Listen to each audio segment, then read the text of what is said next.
Bismillahirrahmanirrahim. Assalamualaikum warahmatullahi wabarakatuh. Selamat pagi penonton. Kita bersiaran lagi dalam Apa Khabar Malaysia.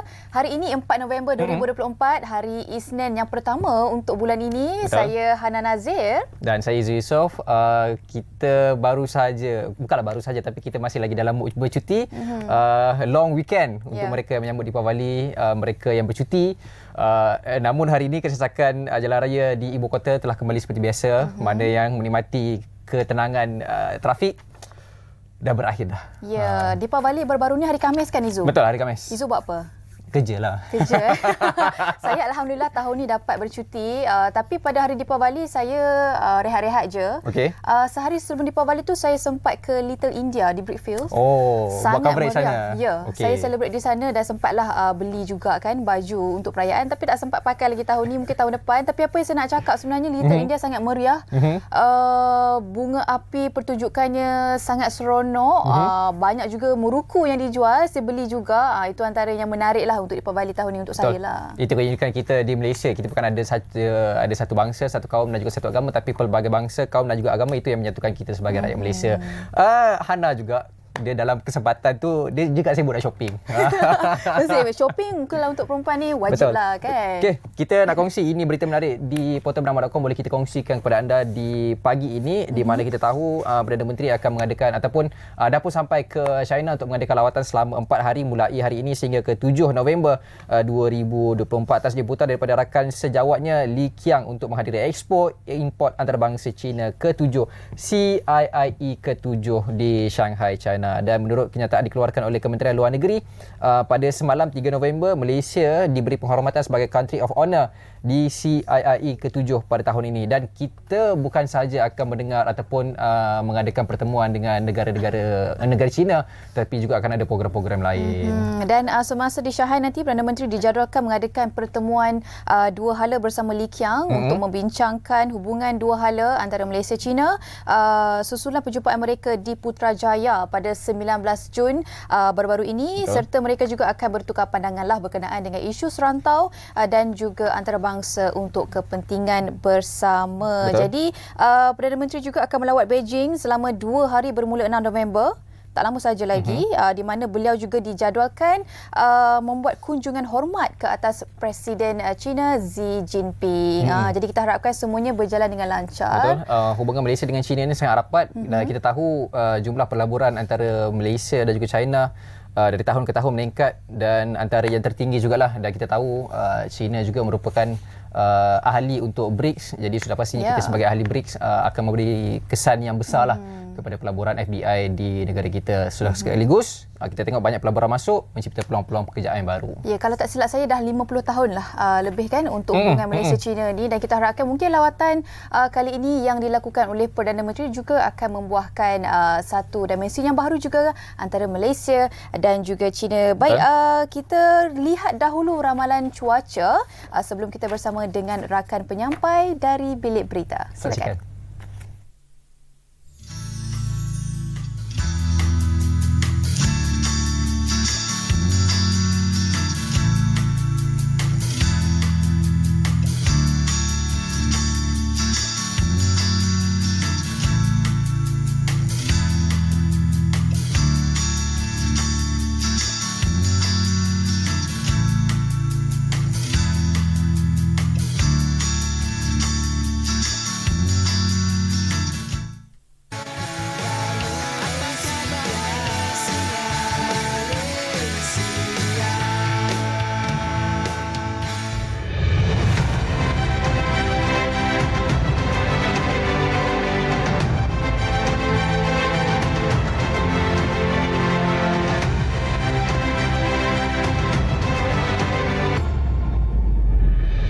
Bagi memastikan capaian internet di sekolah desa dan pedalaman, kerajaan bersetuju melaksanakan program ketersambungan infrastruktur jalur lebar talian tetap ke sekolah-sekolah luar bandar dengan peruntukan 100 juta ringgit.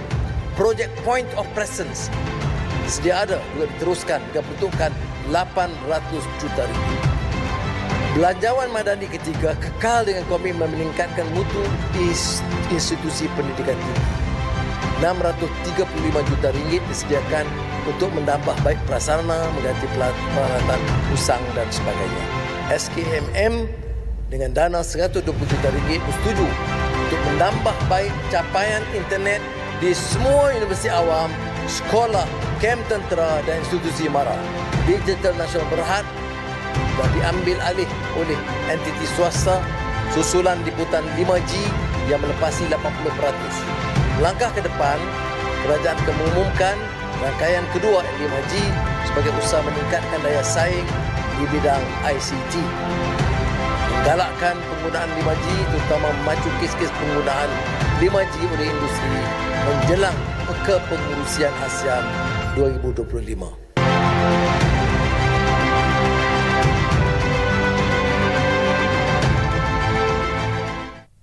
Merealisasikan Belanjawan 2025, kita telah dengarkan pembentangannya oleh Yang Berhormat Perdana Menteri dan juga Menteri Kewangan Datuk Seri Anwar Ibrahim pada 18 Oktober yang lalu.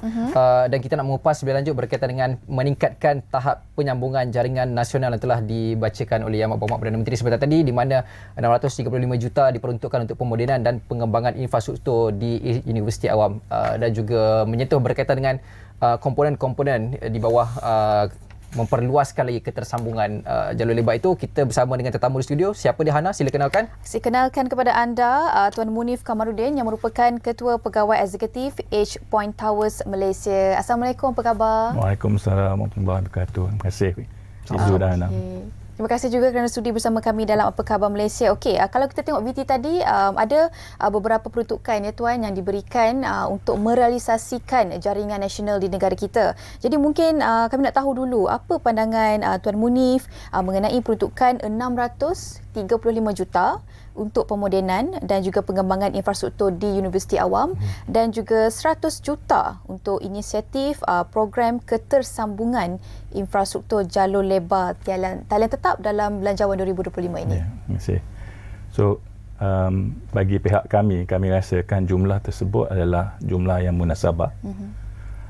Dan kepentingannya untuk pelajar-pelajar dan juga murid-murid di sekolah adalah dalam alam sekarang ini pembelajaran semua dikirakan di alam maya, yang membolehkan dengan internet jalur lebar yang laju, membolehkan para pelajar dapat belajar dengan keadaan yang lebih kondusif bagi menjalankan penyelidikan dan sebagainya. Jadi kami rasa ia merupakan satu bajet yang amat munasabah sekali lah. Contohnya bagi pihak kami, kami baru meluncurkan program community di sekolah. Kami panggil community Connectivity for Community, CFC.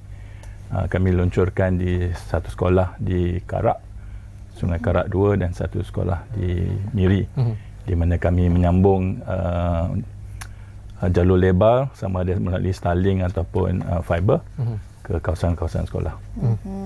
Okey Tuan, kita nak minta sikit penjelasan. Untuk sesuatu kawasan pedalaman itu, kita tahu untuk membawa talian tetap itu ada cabaran-cabaran yang tertentu. Dengan pengenalan daripada pihak-pihak luar seperti Starlink dan sebagainya. So pandangan Tuan sendiri, macam Tuan kata tadi, ada menggunakan kaedah Starlink itu sendiri, jaringan internet Starlink. So macam mana penggunaan kaedah talian tetap itu, apa kriteria yang digunakan, dan juga kaedah lain seperti internet satelit seperti Starlink itu digunakan di satu kawasan pedalaman. Ya. Kami rasa yang penggunaan Starlink ni amat bagus sebagai penyelesaian secara cepat. Tapi kami rasakan secara maybe mid term dan long term, connectivity ini perlukan jalur lebar yang berasaskan di muka bumi lah. Ya. So it's complementary lah daripada competing technology. Buat masa sekarang pihak MCMC dia punya ambition is to fulfill 3% yang belum lagi mendapat connectivity. Mungkin Starlink cara paling mudah. Tapi untuk jangka masa yang lebih panjang, mungkin kita kena perhatikan teknologi-teknologi yang lain lah, seperti microwave, fiber terutamanya. Tuan, kalau kita bercakap tentang jaringan nasional ni, biasanya fokus akan diberikan kepada mereka yang berada di luar bandar untuk memastikan mereka juga mendapat akses internet yang baik juga seperti di kawasan bandar. Jadi sebenarnya kalau untuk kita fahamkan kepada penonton Apa Khabar Malaysia, sebenarnya apa kekangan sehingga ke saat ini mungkin ada cabaran mengapa mereka di luar bandar ini mengalami jaringan nasional yang kurang memuaskan walaupun ialah usaha itu dilakukan secara berterusan. Okay, soalan yang bagus. Secara umumnya orang tahu yang perkara yang paling utama sekali untuk liputan di luar bandar merupakan logistik. Pembinaan pemancar di kawasan luar bandar terpaksa ada rintangan-rintangan melalui jalan-jalan yang mungkin kurang memuaskan. Jadi kos untuk pembiayaan pemancar-pemancar ini adalah lebih tinggi lah. Dan keadaan muka bumi pun merupakan satu rintangan, faktor juga. Dia bukannya rata, dia berbukit buka, bergunung gandang. Jadi itu merupakan salah satu cabaran untuk pihak industri yang ingin memacukan infrastruktur digital di Malaysia. Apabila menyebut ketersambungan di kawasan luar bandar, salah satu cabarannya adalah membina pencawang elektrik itu sendiri, pencawang menara telekomunikasi. Tak semua kawasan boleh bina. Bila dibina tu pun, kawasan liputannya tu pun tak semua yang dapat. So antara cabaran ataupun jurang yang paling besar kita tengok selain daripada membina menara telekomunikasi tu, apa lagi sebenarnya yang menjadi faktor ataupun cabaran utama dalam kita usaha untuk meluaskan capaian internet di kawasan luar bandar ni? Bagi saya mungkin dari kawasan luar bandar juga memerlukan solution yang lebih mudah. You nak bina pemancar 60 meter, 70 meter mungkin satu kekangan lah untuk sejumlah penduduk yang mungkin tak ramai. Ya. Jadi pihak kami ada sebab kami mempunyai investor daripada luar negara. Kami berkongsi pengalaman solusi-solusi baru seperti fixed wireless access. Ada peralatan bernama small cell repeaters. Dia merupakan solusi yang rangkuman dia tak besar, khusus untuk penempatan tertentu. Dan mungkin solusi tersebut boleh diguna pakai untuk mempercepatkan lagi ketersambungan ataupun konektiviti di luar bandar lah. Tuan, sebelum kita bergerak dengan lebih jauh kan, mungkin Tuan nak berikan satu penjelasan jugalah kepada penonton Apa Khabar Malaysia, apa sebenarnya peranan H Point Towers Malaysia ini dari segi orang kata jaringan nasional yang dibangunkan di Malaysia khususnya? Jadi kami merupakan industri di mana kami mendukung pihak-pihak operator sebenarnya. Kami bukannya berurusan dengan consumer ataupun pelanggan, tapi kami berurusan dengan pihak-pihak operator. Dan di Malaysia ni industri kami mempunyai jumlah pemain yang agak besar. Dan pihak kami H Point merupakan salah satu yang kelompok yang terbesar lah dalam tu. Jadi kami membina pemancar di luar di kawasan outdoor. Dan juga kami membina solusi-solusi di kawasan dalam bangunan juga. Kami panggil in-building solution. Ya, so pihak kami adalah untuk menyokong pihak-pihak operator di mana kami membina pemancar-pemancar untuk pihak mereka lah. Kalau kita tengok bukanlah kajian, tapi detail-detail yang ada di social media dan sebagainya, ramai sebenarnya usahawan-usahawan yang berjaya ini datangnya daripada mereka berada di luar bandar seperti orang asli dan sebagainya. Walaupun kita nampak diorang di luar bandar, tapi the way mereka marketkan produk-produk mereka lebih berjaya daripada kita di bandar. So macam mana Tuan sendiri lihat dengan adanya connectivity, sebab diorang bila nak berniaga diorang kena buat live dan sebagainya. Sekarang kehadiran seseorang ataupun peniaga tu di live itu sangat penting, memberikan satu keyakinan. Jadi dengan ada jaringan yang internet yang bagus ni, dia memberi satu penambahan yang baiklah untuk sudut ekonomi itu. Di Tuan lihat sendiri macam mana kita punya industri connectivity itu di kawasan luar bandar. Adakah sekarang ini berada di tahap yang memuaskan ataupun sebenarnya ada lagi kelompongan yang boleh kita tambah baik? Sememangnya memang ada kelompongan yang kita panggil underserved. kalau ikut statistik daripada MCMC, dia dalam lingkungan 3% daripada jumlah penduduk di Malaysia. Ya. So inilah kelompok-kelompok di mana pihak kerajaan dan juga pihak industri sedang menumpukan perhatian bagaimana kami nak membantu menambah baik konektiviti di kawasan-kawasan itu. So banyak di kawasan dia panggil entrepreneur. Dia buat mereka melakukan bisnes online, menjual produk bukan saja di Malaysia tapi di luar negara juga. Ya. So jadi kami ingin sangat membantu kelompok-kelompok ini bersama-sama dengan pihak operator dan juga pihak kerajaan. Tuan, kita sekarang ni sentiasa bercakap berkenaan dengan 5G. Itu juga antara usaha yang dilakukan oleh kerajaan lah untuk memastikan semua tempat termasuk di luar bandar juga boleh mengakses 5G kan. Tapi bagaimana tuan melihat dalam belanjawan 2025 ini peruntukan yang diberikan dapat digunakan secara optimum untuk memastikan usaha ini dicapai ke tahap yang cukup baik? So pihak DNB ada mengumumkan yang coverage mereka panggil COPA, dia menjangkau lebih pada 80%.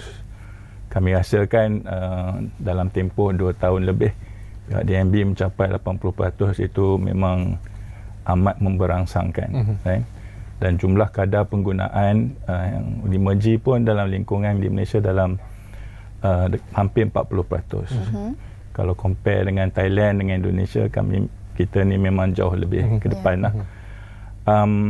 Dan baru hari Jumaat lepas, mungkin kalau baca press announcement semua dah diumum 5G kedua. Ada 5G kedua. Pihak U-Mobile dah diumumkan sebagai pemenang je.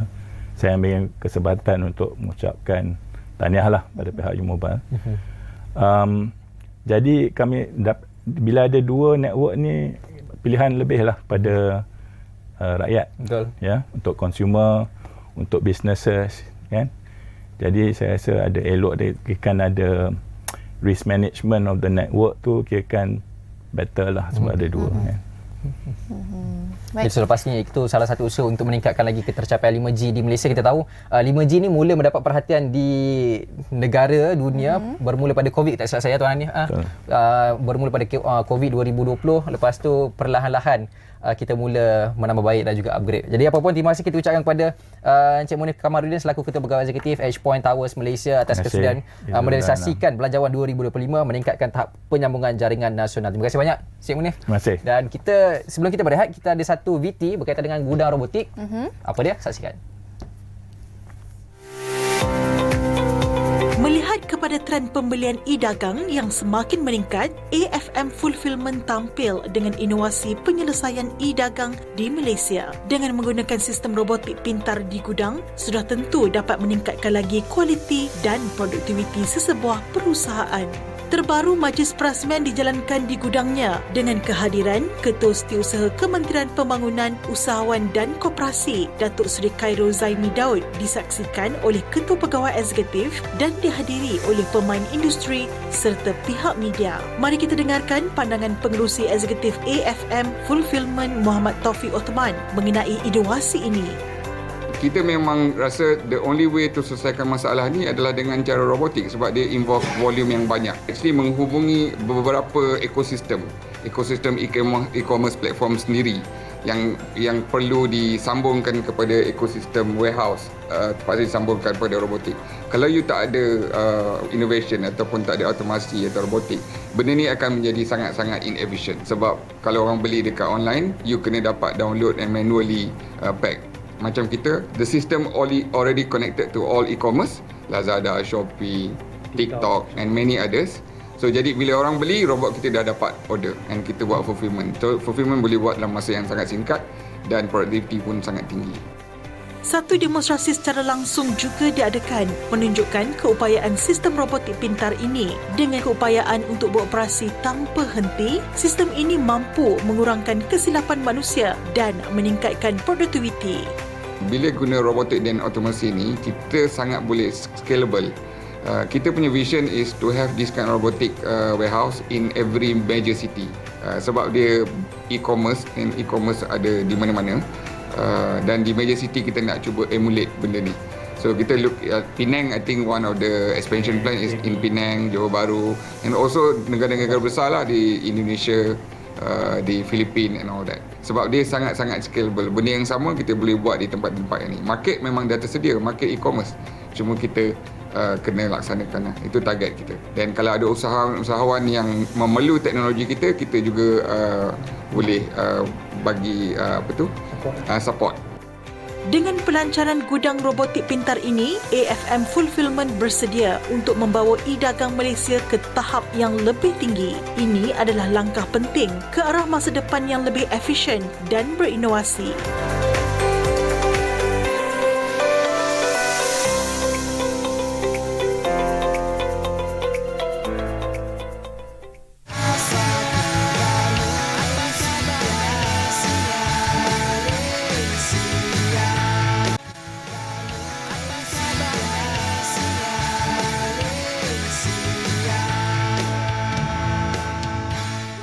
November Bulan Keluarga Kebangsaan 2024. Sertai Family Fun Run, Karnival Kasih Keluarga, Piknik Keluarga dan Rumah Kasih Madani. Nikmati kemeriahan di Pasar Keluarga X Saloma dan jualan Agro Madani. Anak-anak pasti teruja dengan aktiviti super duper, petting zoo dan sukan rakyat. Tunggu, ada hadiah cabutan bertuah menanti anda. Jangan lupa 9 dan 10 November ini, Sabtu dan Ahad, bawa keluarga ke Taman Botani Perdana Kuala Lumpur. Jumpa anda di sana. Okey penonton, pada 9 dan 10 November ini akan diadakan sambutan Bulan Keluarga Kebangsaan. Sebenarnya telah pun diperkenalkan sejak 2012. Dah lama sebenarnya di bawah Kementerian Pembangunan Wanita, Keluarga dan Masyarakat PWKM melalui Lembaga Penduduk dan Pembangunan Keluarga Negara LPPKN. Jadi kita ada siapa Izu di studio? Hari ini kita ada ketua pengarahnya iaitu Encik Abdul Syukur Abdullah untuk kita bercakap lebih lanjut berkaitan dengan sambutan November Bulan Keluarga Kebangsaan. Apa khabar Encik Abdul Syukur? Alhamdulillah sihat. So hari ini kita sama-sama muda lah. InsyaAllah. Berkeluarga kita hari ini. Okey, Encik Syukur, kita nak bercakap lebih lanjut berkaitan dengan sambutan Bulan Keluarga Kebangsaan ni yang memang sinonim dengan bulan November, Bulan Keluarga Kebangsaan. Mungkin boleh ceritakan sikit untuk sambutannya nanti. Okay, InsyaAllah mungkin sikit saya bagi sejarah tentang sambutan Bulan Keluarga Kebangsaan. Silakan. Untuk makluman, Malaysia kita mula meraihkan Hari Keluarga Kebangsaan sejak tahun 1990. Okey, lama dah. Malaysia boleh dianggap sebagai negara yang pertamalah yang mengadakan Hari Keluarga Kebangsaan. Pada 15 Mei 1994 barulah Pertubuhan Bangsa-Bangsa Bersatu mengisytiharkan Tahun Keluarga Antarabangsa. Jadi sejarahnya bermula sejak tahun 1990 hinggalah pada tahun 2012, 25 bulan Jun di Parlimen, Perdana Menteri mengisytiharkan November sebagai Bulan Keluarga Kebangsaan. Maknanya sepanjang bulan November, bukan lagi sebagai hari tapi bulan keluarga yang diraikan di Malaysia lah. Jadi boleh dikatakan Malaysia antara negara satu-satunya negara yang meraikan bulan keluarga sepanjang November. Dan insyaAllah bagi tahun ini kita akan mengadakan majlis pelancarannya pada 9 dan 10 November. InsyaAllah 2 hari, tapi pelancarannya pada 9 hari bulan oleh Yang Amat Berhormat Perdana Menteri sendirilah. Di Taman Botani Perdana Kuala Lumpur. Okey, itu yang menarik. Taman Botani sudah pastinya tempat riadah orang ramai. Saya turut tengok tadi dalam video ada larian, kalau tak silap saya. Logo kita pun ada juga larian tu. Jadi mungkin boleh kongsikan juga larian apa yang akan ada nanti. InsyaAllah pada sebelah paginya kita akan mulakan acara sambutan pelancaran Bulan Keluarga Kebangsaan dengan ada acara larian Family Fun Run lah. Ini sejauh 5 km yang mana kita akan harapkan penyertaan daripada ahli keluarga lah. Sebanyak 2,000 ahli keluarga kita jangka akan memintai larian berkenaan lah. Dan ini bukan kali pertama seperti yang Tuan ceritakan sebentar tadi. Jadi apa kelainan yang cuba ditonjolkan untuk sambutan Bulan Keluarga Kebangsaan pada tahun ini? Okey, insyaAllah pada tahun lepas Yang Amat Berhormat Perdana Menteri telah pun melancarkan satu pakej Kasih Madani. Jadi pada tahun ini kita akan adakan satu rumah madani, rumah kasih madani. Dalam rumah tu kita umpamakan macam rumah kita lah. So apa pun kita sebenarnya bermula di rumah. Jadi pakej kasih madani ini dia ada elemen-elemen tentang edutainment, tentang pendidikan dan pembelajaran tentang kekeluargaan. Jadi dia ada juga pakej pembelajaran untuk pasangan yang baru nak mendirikan rumah tangga. So kita ada modul Smart Start. So ada aktiviti interaktif untuk pasangan-pasangan muda yang nak mendirikan rumah tangga. Bagaimana nak memahamkan dari segi aktiviti-aktiviti yang bagaimana untuk buat persiapan dan perancangan. Keduanya kita ada juga dalam rumah berkenaan juga ada modul tentang naungan kasih untuk ibu bapa anak kecil. Jadi dia aktiviti-aktiviti interaktif di mana ahli keluarga yang datang bersama dengan pasangan ataupun yang datang bersorangan kalau yang masih tinggal, mereka boleh menikmatilah aktiviti-aktiviti yang berada dalam rumah kasih madani berkenaan lah. Selain itu juga dalam rumah kasih madani juga kita perkenalkan tentang pembelajaran tentang kewipaan digital. Sekarang kita akui masalah isu tentang gadget ni dah satu keperluan dan jadi kehendak ni, keperluan dah jadi kehendak. Jadi bagaimana kita nak mendisiplinkan keluarga kita, ahli keluarga kita dan juga mungkin diri kita sendiri. Jadi insya-Allah di dalam rumah kasih madani ni ada aspek-aspek pendidikan dan juga hiburan lah. Betul. Ingat tu semuanya bermula dari rumah. Betul. Lepas ni tanpa kat rumah madani. Okey, Encik Syukur, kita nak tahu juga setiap tahun macam kita sempat sembang tadi, penggunaan logo untuk bulan keluarga kebangsaan itu berbeza-beza. So tahun ni logo yang dibawa, apa bentuk logonya dan apa maksud di sebalik logo tu? Okey, untuk tahun ni insya-Allah satu tahun yang saya rasa mencipta sejarah jugalah kepada sambutan bulan keluarga kebangsaan, sebab Jemaah Menteri telah pun bersetuju supaya sambutan Hari Keluarga Kebangsaan ini dijadikan sebagai acara tetap di semua agensi kementerian dan juga agensi kerajaan. Jadi kita mengharapkan penggunaan logo ni akan digunakan apabila setiap kementerian atau agensi maupun pihak swasta untuk mengadakan sambutan Hari Keluarga mereka masing-masing. Nah, logo ini mempunyai makna yang besar dan luas sebab kita nak mengangkat martabat keluarga itu sendiri dan bagaimana kasih. Sebenarnya kasih tu dia ada maksud dia. Apa tu? K itu adalah kasih sayang. A adalah akhlak. S adalah sihat dan selamat. I adalah ilmu. H adalah harmoni. Yang mana elemen-elemen tu perlu ada di dalam keluarga kita untuk kita jiwai dan kita akan terjemahkan dalam bentuk pembinaan sebuah masyarakat madani dan negara Malaysia madani yang kita hasratkan. Kita tahu juga apabila menyebut berkaitan dengan kita nak membina sebuah keluarga yang harmoni, keluarga yang kasih madani dan sebagainya, kadar perceraian juga membimbangkan. Dengan sekarang ni orang kata tengah bulan rasanya ni. Tengah trend sekarang ni musim-musim orang bercerai. So macam mana untuk keluarga yang mungkin ada perselisihan faham dan sebagainya, mungkin nak ke fasa berpisah tu, kita kalau boleh nak elakkan kadar perceraian di negara kita meningkat. So mungkin ada sesi kaunseling yang ditawarkan oleh LPPKN nanti. Sebab tu kita sebut untuk berkahwin kita perlu ada ilmu sebelum dan juga selepas. Jadi dalam keadaan di dunia yang tak macam mak ayah kita dulu yang penuh dengan pancaroba dengan zaman global dan internetnya, jadi sistem sokongan dalam keluarga itu penting sebenarnya. Dan kalau kita pun agak kurang dapat sistem sokongan dalam keluarga, kita jangan lupa ada sistem sokongan dalam masyarakat dan juga yang disediakan oleh kerajaan lah. Dalam konteks lembaga penduduk dan pengenalan keluarga negara, kita buat satu agensi di bawah Kementerian Pengenalan Wanita, Keluarga dan Masyarakat. Memang kita antara kita punya bidang tumpuan kita adalah mengukuhkan isu perkahwinan. Jadi khidmat kaunseling memang disediakan di LPKN khususnya bagi pasangan muda, dan bersama kajian-kajian yang kita jalankan memang kita akuilah 5 tahun pertama perkahwinan memang satu era ataupun masa yang kritikal lah. Jadi mereka memerlukan sokongan. Jadi sokongan ni sama ada boleh dapat dalam keluarga sendiri ataupun daripada agensi-agensi kerajaan lah. Jadi kita mengalulukan bagi mana-mana pasangan yang mungkin menghadapi krisis, konflik, supaya mereka jangan sampai ke satu peringkat dah tak boleh diselamatkan baru nak berjumpa. Sebaiknya mungkin ilmu tu kena cari, sokongan tu kena diperolehi lebih awal. Kalau ada bibit-bibit ke situ atau kita merasakan ada yang tak boleh diselesaikan, sebaiknya mungkin dapatlah daripada pakar yang boleh membantu. Jadi sesi kaunseling itu turut ada nanti di Taman Botani? InsyaAllah ada. Kita adakan perkhidmatan, kalau ikut dalam ni pameran dan perkhidmatan oleh agensi kerajaan yang mana kita ada pusat sokongan sosial setempat yang akan disediakan mobile service.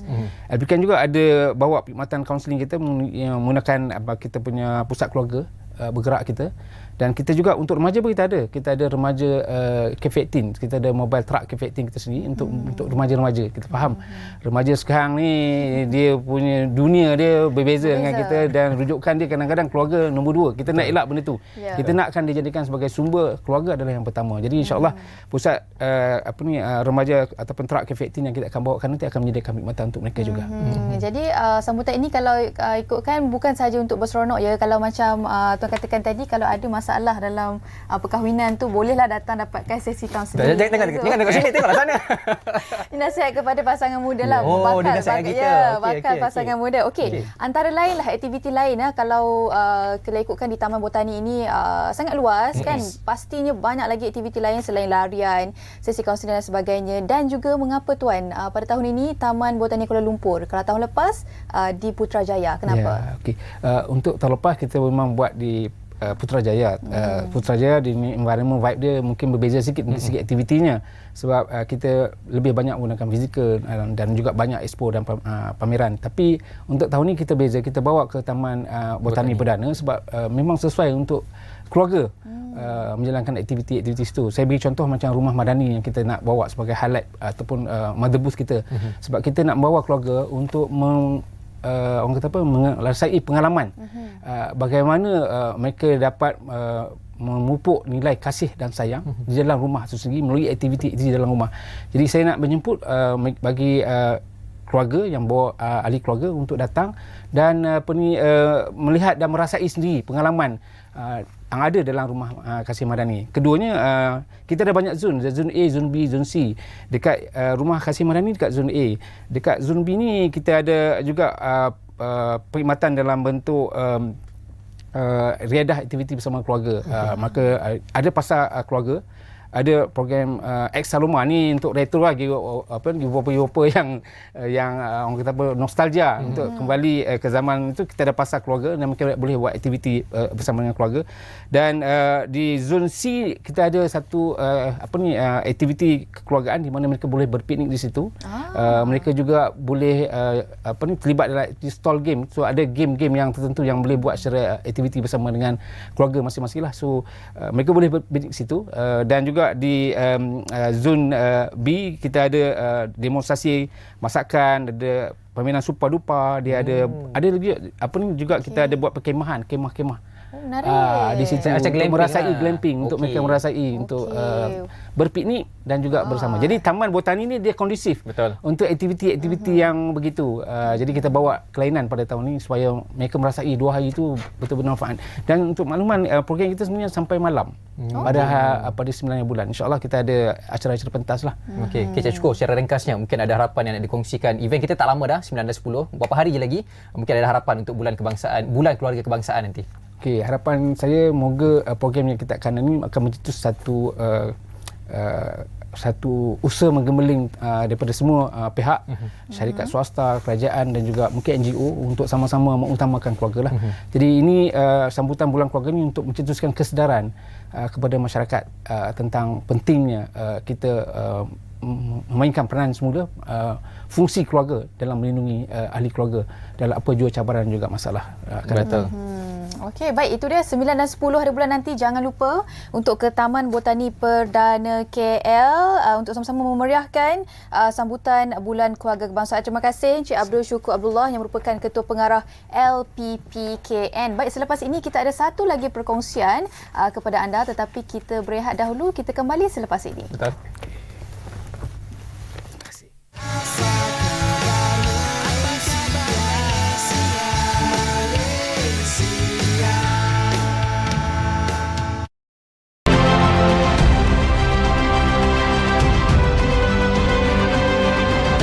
Sistem pengangkutan awam yang cekap sangat perlu untuk manfaat rakyat.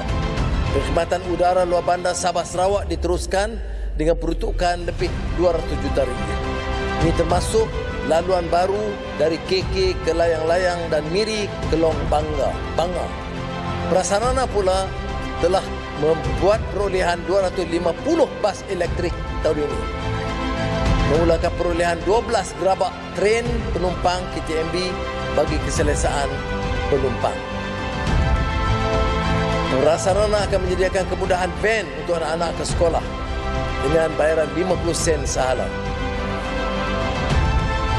Kerajaan juga bersetuju memberikan tambang percuma kepada semua mahasiswa universiti, politeknik, kolej komuniti dan matrikulasi di seluruh negara yang menggunakan perkhidmatan bas.my.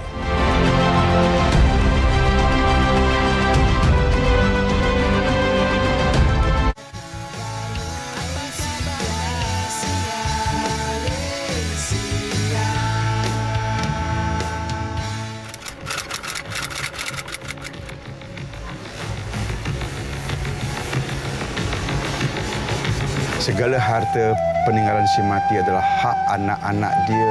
Kita tak boleh ambil walaupun satu sudu gula tanpa izin mereka.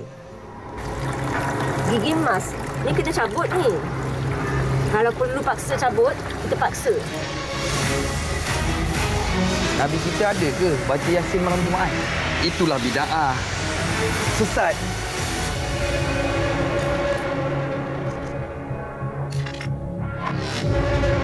Kau yang perlu dibantu sekarang ni. Tidak budak-budak kat dalam kelas aku tu. Tak payah nak terlibat dengan majlis sesat-sesat macam tu. Apa engkau dengan lebay sesat tu buat sampai anak buahku semua hilang? Lebay tu kan cari bini baru. Nak harapkan kau beranak. Sampai kiamat memang tak ada waris dah dia tu. Orang kampung kita dah tak hiraukan agama dah. Adakah ini yang kita tinggalkan untuk anak cucu kita?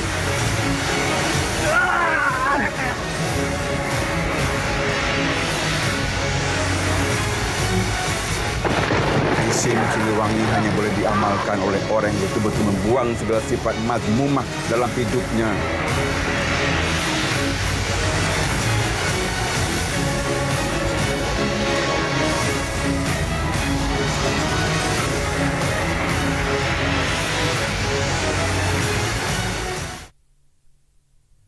Itu dah sinema Malaysia, Mereka yang Tertewas, diadaptasi daripada novel sastra yang saya tak sempat membaca, bermula daripada 1999 sampai 1991 sampai 2001 juga. 10 tahun tempohnya. Lahir tak sempat baca lagi. Ya, dan itu merupakan salah satu novel yang memberi impak yang cukup besar dalam bidang pendidikan pada ketika itu kerana pernah diangkat sebagai teks sastra CJ Pelajaran Malaysia lah pada 1991 hingga 2001. Jadi kita ada dua orang tetamu di studio. Saya perkenalkan dahulu kepada anda pengarah filem Datuk Zulkifli M. Osman dan juga Fiza Halim yang merupakan pelakon bagi filem Mereka yang Tertewas ini. Apa khabar? Baik, alhamdulillah. Terima kasih menjemput kami. Okey, Datuk mungkin mengadaptasi daripada sebuah novel yang orang kata legend lah kan, daripada tahun 90-an dan ketika itu apa cabaran yang dihadapi untuk mengalihkan daripada novel ni ke bentuk layar perak? Okey, dia ada dia punya pro and con. Benda yang orang kata dah siap, maksudnya ceritanya dah siap, plot story dah siap. Jadi cuma kita ni nak visualkan saja. Itu yang mudahnya kalau kita mengambil daripada novel kan. Tetapi kesukarannya adalah untuk menyampaikan visual itu adakah mengikut pada selera pembaca itu sendiri. Itu cabaran yang besar. Jadi apa yang saya buat, saya tidak banyak mengolahkan, kita mengikut pada dia punya keaslian novel itu yang kita kena jaga. Itu susah. Okey, berbalik pada Kak Fiza, selaku one of main character jugalah. Kita tahu Kak Fiza berlakon sebagai watak apa dan apa peranan yang dimainkan. Kalau tengok tadi sampai nangis-nangis tu, bawa basikal. Saya sebagai Jamilah, tulang belakang kepada suami dia Lebay Pa. Jamilah ni dia banyak menyokong, mendorong suami bila kami dikecam, kan, dihina oleh masyarakat kampung. So dia banyak bagi sokongan pada suami dia lah. Kata saya kisah ni dia berkisar daripada keluarga yang berpindah daripada kampung asal ke kampung yang lain, betul lah, sampai penerimaan penduduk pada ketika itu berbeza dengan cara penduduk asal. Okey, berbalik pada Datuk, kita nak tahu juga selain daripada cabaran yang dihadapi, macam Datuk kata tadi, plot tu dah ada, skrip pun dah ada, cuma kita nak visualkan je. Tapi kita nak visualkan tu, pemilihan tempat tu pun jadi salah satu faktor juga. Dekat mana lokasi penggambaran tu dilakukan? Okey, lokasi itu kita mengadakan penggambarannya di Temerloh ada, di Kuantan ada, di Raup ada. Banyak tempat jugalah. Banyak tapi tempat. Semua di Pahang lah. Dan dia berlatar belakangkan tahun 80-an. Jadi kena memastikan sekeliling kita tu tak adalah benda-benda handphone ke apa kan. I see. Tapi kenapa memilih Pahang? Okey, pertama sekali pasal penulis novel tu kita panggil Cikgu Hasanuddin. Mat Isa tu orang Pahang. Dan di novel itu sendiri banyak menyentuh tentang tempat-tempat di Pahang. Di Kuala Pilah, di ada Kuala Pilah, maaf. Di sebelah Kuala Perlis. Kuala apa Tempat Siti. Pak Siti. Kuala Lipis. Oh, Kuala Lipis. Saya nak sebut tapi saya tak salah. Jauh pergi sampai Negeri Sembilan. Pagi, faham. Pagi. Belum breakfast. Belum. Di Kuala Lipis. Okey, jadi maksudnya daripada novel itu memang latar belakangnya memang di Pahang lah. Ya, Jadi Datuk sebagai pengarah cuba untuk merealisasikan background cerita itu di lokasi sebenar. Dia bukan cerita sebenar lah. Dia adalah satu cerita, mungkin satu development story daripada penulis novel. Tetapi walau macam mana pun kita ada seorang lagi penulis skripnya.